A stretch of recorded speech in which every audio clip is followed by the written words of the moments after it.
हर देश में जो इकोसिस्टम है उसमें सपने अलग अलग होते हैं और ये आपके सपने दरअसल आपके सपने होते नहीं हैं। आपके सपने आपके समाज के सपने होते हैं जो उसने आपके मन में बैठा दिए हैं।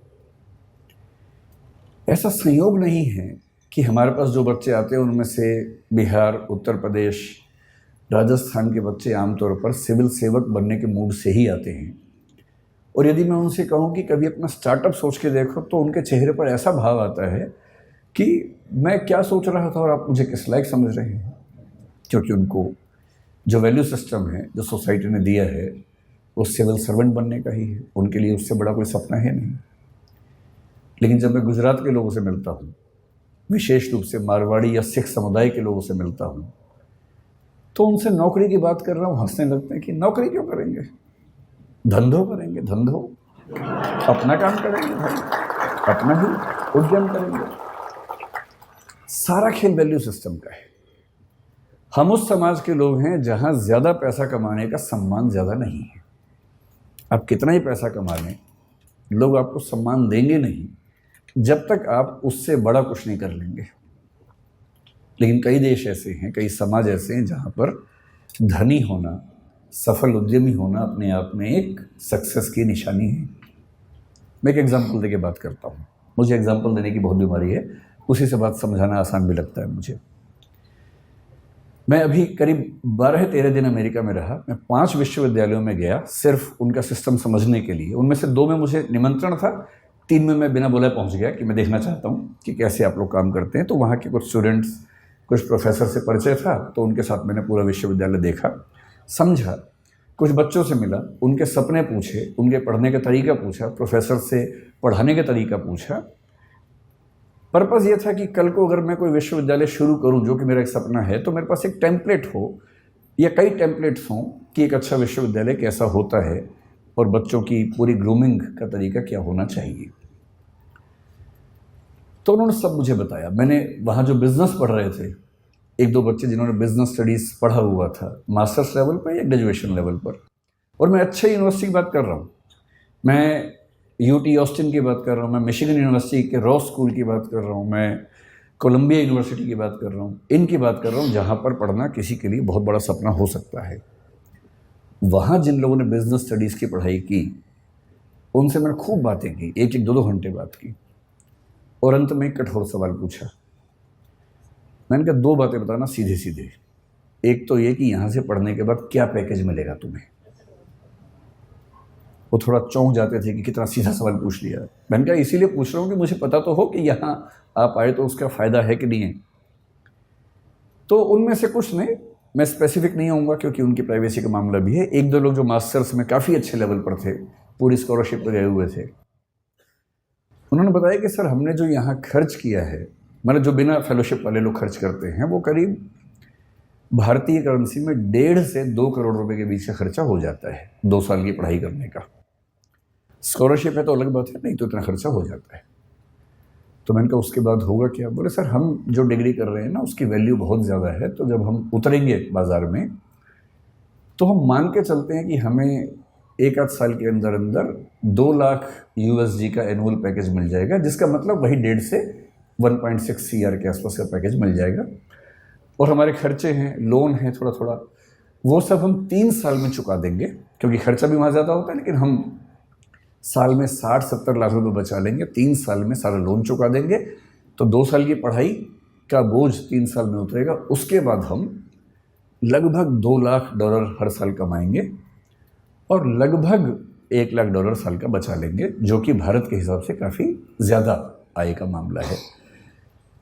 तो वैसे हम बहुत खुश यहाँ नहीं हैं क्योंकि सोशल लाइफ वैसी नहीं है हमारी, but still financially we will be so good that we can be happy on that ground. तो मैं उनसे बहुत प्रभावित हुआ। मैंने कहा वाह क्या बात है, आप खूब सफल हों, अच्छे उद्यम करें, और जैसे जैसे आगे बढ़ेंगे फिर तो पता नहीं क्या होने वाला है। बाद में 2 लाख से बढ़ के 2.25 होगा, 2.5 होगा। मैंने कहा सीधे बताओ कि 20 साल बाद कितना होगा। काफ़ी सोच के बोले कि सर जो 2-3% लोग हैं सबसे शानदार, वो 20 साल बाद शायद $3 लाख के आसपास भी आ जाएंगे, 2.5 करोड़ कमा लेंगे। मैं बड़ा खुश हुआ। मैंने कहा चलो भारत का हर बच्चा वहाँ जाके करोड़पति हो जाए, इससे बड़ी खुशी की क्या बात है। सारा मैं खर्च तो ना करेगा, यहाँ भी तो भेजेगा वापस करके। तो रेमिटेंसेस हमारे पास आएंगी तो हम इस बात से खुश हो सकते हैं। फिर कल मैं न्यूयॉर्क में था, तो वहाँ से जब मैंने टैक्सी पकड़ी JF कैनेडी एयरपोर्ट के लिए, तो मेरी आदत है कि मैं जब टैक्सी में जाता हूँ तो जो टैक्सी ड्राइवर है उससे खूब गप्पे मारता हूँ आधा एक घंटा, वो पक जाता है मुझसे बात करते करते। तो मैंने उसको पकड़ लिया। ये जो बच्चा था, अच्छा अमेरिका में टैक्सी चलाने वाला आपको अमेरिकन तो आमतौर पर नहीं मिलेगा, 10 में से 1 मिलेगा, बाकी 9 विदेशों के लोग मिलेंगे जो ग्रीन कार्ड पे हैं या वर्क वीज़ा पे हैं और अपनी रोजी रोटी वहाँ कमा रहे हैं। लेबनान के मिलेंगे, कुवैत के मिलेंगे, और जो मुझे कल मिला काजिकिस्तान का, हाँ काजिकिस्तान का मिला, ताजिकिस्तान का सॉरी मिला।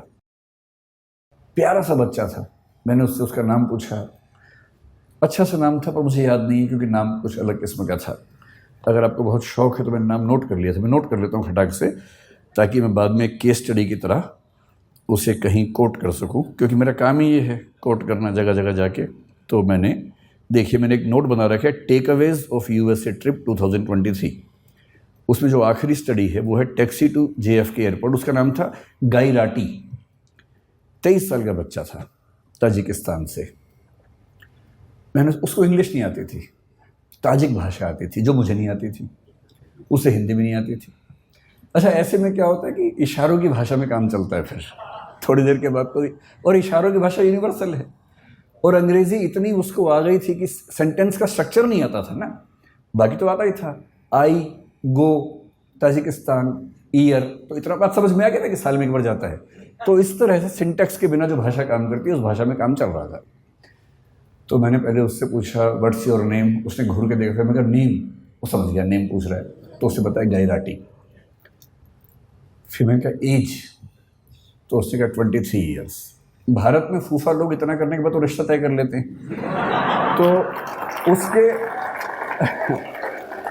उसके चेहरे पर भी ये भाव था कि क्या ये रिश्ता तय करने वाला है। तो मैंने उससे कहा नहीं मैं तो कुछ और पूछना चाह रहा हूँ। फिर मैंने कहा गाई राटी कब से हो अमेरिका में? उसने कहा 1 ईयर। तो मैंने कहा वीज़ा कैसे मिला? बोला ग्रीन कार्ड। तो मुझे ध्यान आया कि ग्रीन कार्ड के मामले में डाइवर्सिटी पॉलिसी काम करती है, हर देश से कुछ लोगों को मिलता है, तो उसमें उसको मिल गया होगा। तो मैंने बहुत सहानुभूति के भाव से पूछा, मैंने गाई राटी कितना कमा देते हो यार? मुझे लगा बोलेगा बहुत कम कमाता हूँ, इस भाव से थोड़ी सी टिप मिल जाए अंत में, और मैं उसको बहुत खुश होकर $10 की टिप दूंगा और एहसान कर दूंगा अंत में, मुझे भी खुशी हो जाएगी। तो उसने कहा कि ऑलमोस्ट $400 to $500 एवरी डे। अच्छा, भारत का आदमी सीधे 80 से गुणा करता है वहाँ जाके, जो भी फिगर सुनता है खटाक से गुणा करता है। मैं घबरा गया, भाई ये तो बहुत ज़्यादा कमा लेता है, इसका मतलब तो बहुत ही ज़्यादा कमा लेता है। मैंने कहा अच्छा। फिर मैंने कहा how many days in a week you work, क्योंकि वहाँ सब 5 दिन काम करें, 2 दिन मस्ती करते हैं। बोले ऑल 7 डेज, क्योंकि मस्ती तो वहाँ के लोग करते हैं ना, बाहर से जाते हैं वो तो भविष्य में मस्ती करने के मूड में होते हैं, अभी मेहनत करते हैं। फिर वो समझ गया कि मेरी इनकम काउंट करना चाह रहा है, तो उससे खुद ही बोला on average I earn $12,000 to $14,000 per month. फिर मैंने 80 से गुणा कर दिया खटाक से, तो मैं समझ गया कि ये महीने के 10 से 12 लाख कमा लेता है। तो मैंने उससे फिर पूछा दिस इज योर रेवेन्यू और दिस इज योर सेविंग? भाई आप तो कॉमर्स के लोग जानते हैं, रेवेन्यू अलग है, सेविंग अलग है। नेट इनकम है कि ग्रॉस इनकम है, उसी में सारा खेल हो जाता है, और वैल्यूएशन की दुनिया इसी खेल पे चल रही है कि कुछ का कुछ बोल के वैल्यूएशन करवा लेना है। तो उसने कहा दिस इज माई सेविंग।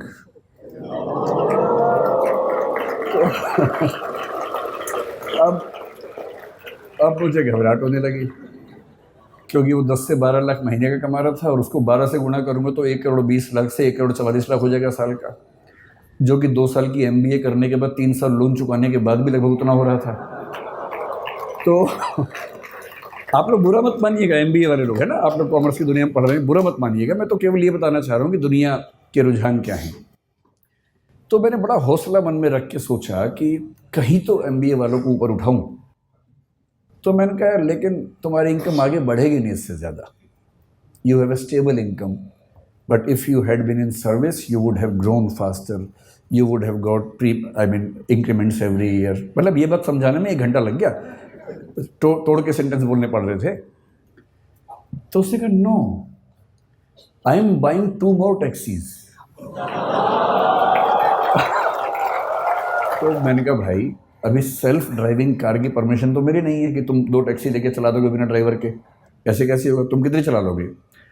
पर no, I will get 2 drivers from Tajikistan and the per hour minimum wages is $10 to $12।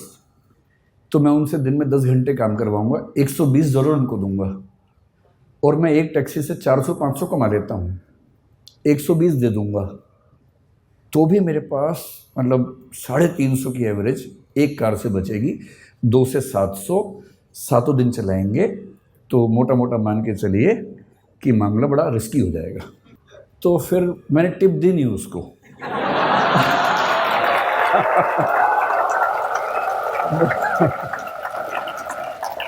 मुझे चिंता थी कि जब मैं उतरूंगा कहीं वो मुझे टिप ना दे दे थोड़ी सी कि भाई आपने इतना पूछा, थोड़ा आप चिंतित हो गए होंगे, अगर आपको टिप चाहिए हो तो आप ले सकते हैं। और मज़े की बात क्या बोला, साथ में पढ़ाई भी करता है वो, इस सब के साथ साथ वो ऑनलाइन या हाइब्रिड करके कुछ पढ़ाई भी करता है साथ साथ।